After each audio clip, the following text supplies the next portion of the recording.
संत गुरु महापुरुष इस भारत की क्रांतिकारी भूमि पर जन्मे हैं, मैं उन सबको नमन करता हूं। महामानव तथागत बुद्ध, संत श्रोमणी सदगुरु रविदास, भगवान वाल्मीकि, गुरु नानक देव, संत कबीर और वो परिवर्तन के सामाजिक योद्धा जिनमें से एक महापुरुष का आज परिनिर्वाण दिवस भी है। छत्रपति साहू जी महाराज जो आरक्षण के जनक रहे हैं,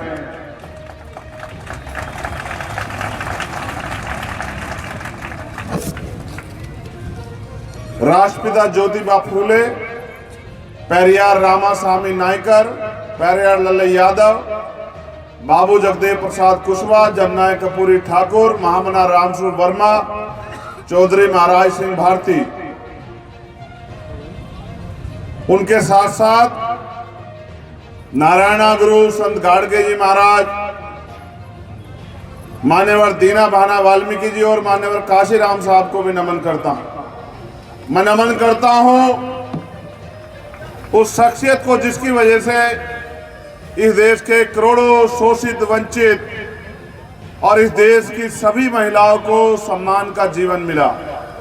अगर ना होते बाबा साहब अम्बेडकर तो आज हमारी ये मां चुनाव नहीं लड़ पाती। अगर ना होते बाबा साहब अम्बेडकर तो महिलाएं इस देश में doctor, engineer, IAS, IPS, clerk, pilot, तमाम तरह के जो अवसर पुरुषों को हैं वो नहीं मिल पाते उनको। इसलिए क्योंकि लोकतंत्र है और नगर की सरकार बनाने का समय चल रहा है। आपके एक एक वोट को तय करना है कि जलालपुर नगर पंचायत से आपका चेयरमैन कौन होगा। ये बाबा साहब अम्बेडकर के 4-4 बच्चों की कुर्बानी है कि भारत के सभी बालिग लोगों को वोट का अधिकार मिला। वो वोट, जिस वोट के लिए उन्होंने कॉन्स्टिट्यूशन असेंबली में, संविधान सभा में अपने सभी साथियों को सहमत करने का काम किया, क्योंकि कुछ लोगों का मानना था कि वोट का अधिकार उनको मिलना चाहिए जिनके पास जमींदारी है, तो कुछ लोगों का कहना था कि वोट का अधिकार सिर्फ उन्हें मिले जो लगान देते हैं। कुछ लोगों का यह भी मानना था कि वोट का अधिकार उनको मिले जो पढ़े लिखे हैं, और कुछ लोगों का वो भी मानना था कि वोट का अधिकार कुछ सीमित जाति व्यवस्था में जो ऊंची जाति है उनको मिले। बाबा साहब अम्बेडकर ने अपने ज्ञान से, अपने संघर्ष से, अपने तर्क से उस कॉन्स्टिट्यूशन असेंबली की सभी लोगों को सहमत किया कि अगर चंद लोग लोकतंत्र में फैसला करेंगे, चंद लोग ये तय करेंगे सरकार किसकी बनेगी, तो जो बहुसंख्यक समाज है उनकी बात का कोई मतलब नहीं रहेगा। ऐसे लोकतंत्र को मैं लोकतंत्र नहीं मानता जिस लोकतंत्र में लोग सारी आबादी को वोट देने का अधिकार ना हो, यानी कि सरकार चुनने का अधिकार उस देश के, उस प्रदेश के, उस क्षेत्र के बालिग लोगों को ना हो। और अंत फैसला हुआ कि 21 साल का जो भी व्यक्ति होगा वो वोट देकर तय करेगा कि अपने अपने क्षेत्रों से वो अपने प्रतिनिधि को चुन के भेजेगा। सम्मानित साथियों, समय के साथ बात आगे बढ़ी और वोट का अधिकार 21 साल से बढ़ के 18 साल के व्यक्ति को देने का अवसर प्राप्त हुआ। आज उसी वोट के लिए, क्योंकि ये वोट का अधिकार आपके पास है, बड़े से बड़ा धन्ना सेठ, पैसे वाला, राजा रजवाड़ा जो अपने आप को, जो मिट्टी से भी दूर रहता, वो भी आपके आके पैर छूता है, आपको नमस्कार करता है, आपकी जय जयकार करता है, आपको प्रलोभन देता है, तमाम तरह से आपकी वोट किस तरह से वो हथिया ले इसका प्रयास करता है। अगर ना होता वोट का अधिकार, क्योंकि अभी भी सामाजिक गैर बराबरी भारत में है, जाति के आधार पर गैर बराबरी है, आपकी बस्तियों में भी कोई नहीं आता, आपको कोई पूछता भी नहीं, आपकी कोई बात भी नहीं करता। इस वोट से वो शक्ति हमें मिली है कि हम अपने प्रतिनिधि को चुन के भेज सकते हैं, और जब हमारा प्रतिनिधि जिसको हमने वोट दिया है वो किसी भी सदन में जाता है, जाके हमारे क्षेत्र की समस्याओं के लिए, हमारी आवश्यकताओं के लिए, हमारी बुनियादी जरूरतों के लिए लड़ने का काम करता है, कानून बनवाने का काम करता है। क्योंकि ये नगर का चुनाव है, आपको अपना चेयरमैन चुनना है, बोर्ड बनेगा, आपके फैसले से तय होगा जलालपुर के लोगों कि चेयरमैन की कुर्सी पे कौन बैठेगा।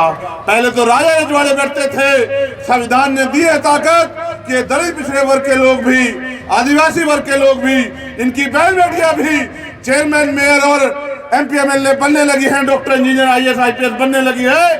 अब वोट तुम्हारे हाथ में है। बाबा साहब अम्बेडकर देके गए हैं वोट।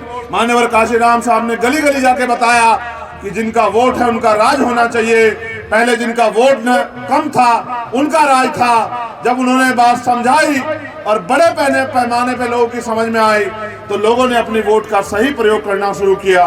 पिछले कुछ समय में एक कारवां रुक गया है तो भीम आर्मी के लोगों ने, आजाद समाज पार्टी के नौजवानों ने ये जिम्मेदारी ली है कि हम फिर से समाज को जगाने का काम करेंगे। गांव गांव जाके, कस्बे कस्बे जाके, गली गली जाके सोए हुए लोगों को उनकी वोट की ताकत को समझाने का काम करेंगे। और जिस दिन इस देश का 85% बहुजन समाज, इस देश का दलित, पिछड़ा, आदिवासी और अन्य धार्मिक अल्पसंख्यक जागरूक हो गया और एकजुट हो गया तो वो दिन दूर नहीं कि बाबा साहब अम्बेडकर और मान्यवर काशीराम साहब का अधूरा सपना पूरा होगा और कमजोर शोषितों के हाथ में राज सत्ता आएगी। मैं ये बात आपको इसलिए कह रहा हूं मेरे लोगों, क्योंकि साहब कहा करते थे कि जिनका राज होता है उनकी बहन बेटियों पे अत्याचार नहीं होता। जिनका राज होता है उनके लोगों के हाथ ऐसे नहीं फैले होते। जिनका राज होता है उनको कोई, उनके साथ ना अन्याय होता ना जुल्म जाती होती। अगर आपको अपना राज व्यवस्था लानी है तो कहीं ना कहीं से शुरुआत करनी पड़ेगी। आज अगर जलालपुर से आप लोग शुरुआत करते हो, आपके यहाँ जला हुआ है दीपक, कल प्रदेश, जिले और प्रदेश में जाएगा और आपकी मेहनत के कारण ये एक दिन देश में भी जाएगा। पहले भी हमने अपने आंदोलन को देश का आंदोलन बनाया और आने वाले समय में भी हम अपने आंदोलन को देश का आंदोलन बनाएंगे। हमने शुरुआत की है कि अच्छे काम करने वालों को मौका मिले। मैं ये नहीं कहता कि जलालपुर में और लोग चुनाव नहीं लड़ रहे हैं, मैं ये भी नहीं कहता कि वो बुरे लोग हैं। जलालपुर में और लोग भी चुनाव लड़ रहे हैं और वो अच्छे लोग भी हो सकते हैं। लेकिन मेरा ऐसा मानना है कि जो सिपाही मैंने आपके बीच भेजा अपने प्रतिबिंब के रूप में, अपनी मूर्ति के रूप में, ये मेरा छोटा भाई परवीर यादव, मैंने इसकी हिम्मत देखी है। ये इस लड़ाई को यहाँ लड़ना चाहता है, ये आपके समस्याओं को दूर करना चाहता है। अगर आपने इसके हाथ में शक्ति दी तो मेरा ऐसा मानना है कि अगले 5 साल आपको किसी के दरवाजे जाके ऐसे हाथ नहीं करना पड़ेगा। चाहे वो बिजली का मामला हो या पानी का मामला हो, सड़क का मामला हो, मकान का मामला हो, रोजगार का मामला हो, हॉस्पिटल का मामला हो, स्कूल का मामला हो, किसी टैक्स का मामला हो। हमने तय किया है कि जितना भी प्रयास करके हम गरीब जनता की सेवा कर सकें, उनके साथ जो अन्याय हो रहा है उसको कम कर सकें, उन सब पे हम बुनियादी रूप से काम करने का काम करेंगे। मैं पिछली बार जब आया था मुझे कष्ट है कि मेरी गैर मौजूदगी में मेरी माँ बहनों को यहाँ अन्याय सहना पड़ा। पुलिस ने जिस तरह से आंख बंद करके उनके ऊपर लाठियां चलाई, वो घाव मेरे दिल में, मेरी पीठ पे आज तक है। मैं उनको भूला नहीं हूँ मेरे लोगों। और तो आप जानते हैं मेरी फितरत, मेरी आदत भी आप जानते हैं और मेरी फितरत भी आप जानते हैं कि मैं आपका वो खून हूं जो नहीं भूलता हूं। आप बेहतर इस बात को जानते हैं और मैं समय समय पर जवाब देता हूं, क्योंकि बाबा साहब अम्बेडकर ने संविधान में हमें शक्ति दी है कि हम अपनी वोट का सही प्रयोग करके शक्ति प्राप्त कर लें। जिस दिन आपने वो शक्ति मेरे हाथों में दी, याद रखना मेरे लोगों, आपके चेहरे की उदासी भी दूर हो जाएगी और मेरी माँ बहनों पर चलाने वाले, लाठी चलाने वाले पुलिस कर्मियों को भी संविधान के जरिए हम लोग सबक सिखाने का काम करेंगे। मेरी बात को याद रखना, क्योंकि आप जानते हैं मैं वकील भी हूं और मैं ये भी जानता हूं कि उस देश का पूरा आमद और जो ड्यूटी तय हुई थी, मैं सबका रिकॉर्ड निकलवा के बैठा हुआ हूं। समय बदलेगा, सत्ता के अहंकार में और राजनेता की चाटुकारिता उनको खुश करने के लिए जो मेरी बहन बेटियों के, मेरी माओ के साथ जो अन्याय हुआ है, समय आने पे वो सूद समेत हम लोग वापस करेंगे। इस बात को आप याद रखना। लेकिन मैं आपसे यह भी कहना चाहता हूं कि पिछले 10 साल से सड़कों पे मैं आपकी लड़ाई लड़ रहा हूं और आप चुनते उन लोगों को हो जो वोट के चुनाव के बाद आपके गली बस्ती में भी नहीं आते, जो आपकी गली बस्ती में भी नहीं आते, वो आपका काम क्या खाक करेंगे। ऐ मेरे लोगों, मैं जब आया था मैं आपसे अपील कर रहा था, कुछ लोग चेहरे यहाँ भी खड़े हैं, ये मेरी बात सुनने के बजाय इनको कैमरे में इंटरेस्ट है, मैं इनको नेता बनाना चाहता हूं, ये फोटोग्राफर बनना चाहते हैं। बताओ मैं क्या करूं? मैं इनमें कल का भविष्य देखता हूं और ये नालायक फोटोग्राफर से ज्यादा कुछ बनना नहीं चाहते। फोटोग्राफर बन के 200-400 रुपए का काम करेंगे, कोई काम बुरा नहीं होता। मगर मैं पूछना चाहता हूं, जिस समाज की बुनियाद ऐसी होगी, जिस समाज का भविष्य ऐसा होगा, उस समाज का भविष्य आप समझ लो कैसा होगा। मैं तो कह के थक गया, मैं समझा के थक गया कि भाई आज तो मान जाओ, कल तो मान जाओ, संविधान खतरे में है। सरकारें सारे सरकार सिस्टम को लूटने पे लगी है, कल कुछ बचेगा नहीं। दलित पिछड़ों के बच्चे कहां से नौकरी करेंगे? तुम्हें कौन कुर्सी देगा जब संविधान नहीं होगा? लेकिन आप फोटोग्राफर बनना चाहते हो तो मेरे साथ समस्या खड़ी हो गई है। मैंने आते ही बताया कि ये हमारी मानसिक गुलामी है कि कुर्सी खाली पड़ी होती है और हमें खड़े रहने में मजा आता है। अगर हमारे अंदर, हमारे समाज में नालायकी नहीं होती तो किसी जालिम की इतनी हिम्मत नहीं होती कि हमारी इतनी संख्या होने के बाद हमारे ऊपर जुल्म जाती कर देता। हम मानसिक रूप से गुलाम हैं, हम पूछ बनना चाहते हैं, हम राज करना नहीं चाहते। लेकिन हम राज करना चाहेंगे। मैं लिख कर देता हूं कि हजारों की संख्या में जो लोग यहाँ बैठे हैं, अगर अगले 4 दिन इन्होंने मेरे हिसाब से काम किया तो मैं शर्त लगाता हूं कि जलालपुर में चेयरमैन हमारा होगा, उसे कोई रोक नहीं पाएगा। मैं आपको जो काम दे के जाऊंगा, अगर आप वास्तविकता मुझसे प्यार करते हैं, मेरे संघर्ष की इतनी जिस इज्जत समझते हैं, अगर आपके दिल में मेरे लिए दर्द है और आप चाहते हो कि चंद्रशेखर आजाद ताकतवर हो, तो जितने लोग आप यहाँ हो, ये गांठ बांध लो कि हर दिन एक आदमी को हमें अपनी पार्टी के पक्ष में वोट देने के लिए तैयार करना है। आप 1000 की संख्या में यहाँ हो, आप गिनती करके देखो, मेरी माँ बहनें भी यहाँ हैं। एक दिन में एक व्यक्ति को अगर आप जोड़ने का काम करते हो, कल आपकी संख्या दुगनी हो जाएगी। और जब आप और वो जिसकी जो दुगने में जुड़ गया है, वो परसों काम करेगा, हमारी संख्या 4 गुनी हो जाएगी। और जो 4 गुनी हो गए 2 दिन में, जब वो मिलकर काम करेंगे तो 3 दिन में हमारी संख्या जलालपुर में 8 गुनी हो जाएगी।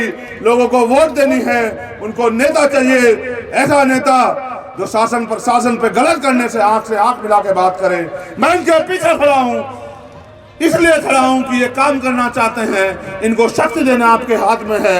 ये लोकतंत्र है, जनता इसमें मालिक है। जनता जिसका बटन दबा दे, जनता जिसके लिए मोहर लगा दे, वो गरीब का बेटा भी ताकतवर बन जाता है। मैं आपसे अपील करने के लिए आया हूं कि 10 साल हो गए मुझे संघर्ष करते हुए, इससे ज्यादा क्या मुझसे आप चाहते हो?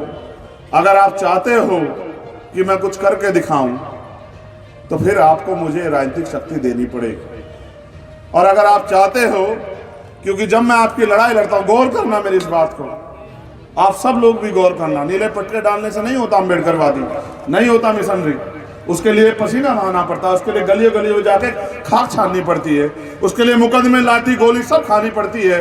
और उसके लिए हमें काशीराम साहब ने मूवमेंट में बताया कि एक मिशनरी का कोई सम्मान अपमान नहीं होता। जब वो घर से निकल गया समाज को तैयार करने, तो चाहे उसका अपमान हो सम्मान, उसको अपने काम को करना चाहिए।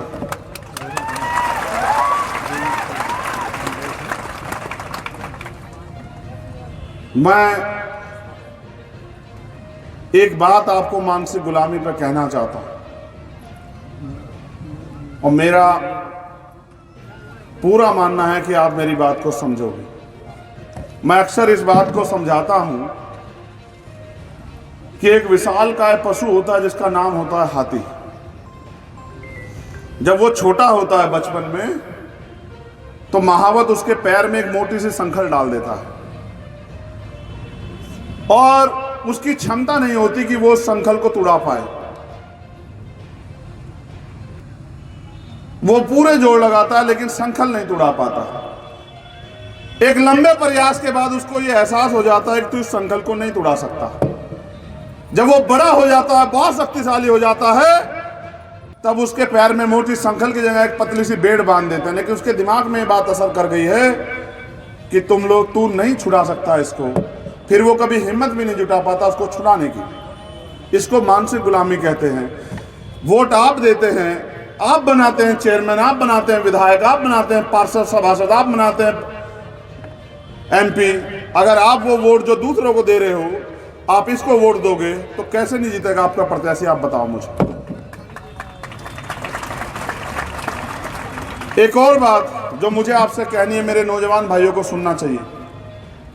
यहाँ शासन प्रशासन के लोग हैं, मीडिया के लिए, और मेरी बात को घर लेके जाना अपने दिलों में कि जब हम आपकी लड़ाई लड़ने के लिए जाते हैं ना मैदान में, जब कोई ताकतवर आदमी आप पे जुल्म करता है और भीम आर्मी आज़ाद समाज पार्टी के लोग जाते हैं लड़ने के लिए और वो अपनी आंदोलन संघर्ष से मुकदमा लिखाते हैं और वो आदमी जेल जाता है, तो जो कभी जेल नहीं गया इतने शोषण करने पे अचानक से वो जेल जाता है तो वो पूछता है कि किसकी वजह से जेल गया, तो उसको पता लगता है कि भीम आर्मी आज़ाद समाज पार्टी के लोग थे।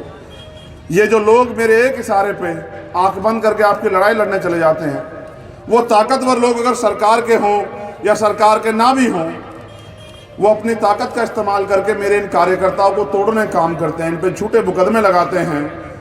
अभी 2 हत्याएं मेरे जिलाध्यक्षों की हुई हैं, एक वैशाली में हुई राकेश पासवान की और एक चतर सिंह की हुई विदिशा में। ये 2 हत्या इस बात का उदाहरण है कि उन्होंने किसी ना किसी उस ताकतवर को जिसने जेल नहीं देखी अन्याय करने के बाद उसको जेल भिजवाने का काम किया और अंत परिणाम ये हुआ कि उनको अपनी जान गंवानी पड़ी।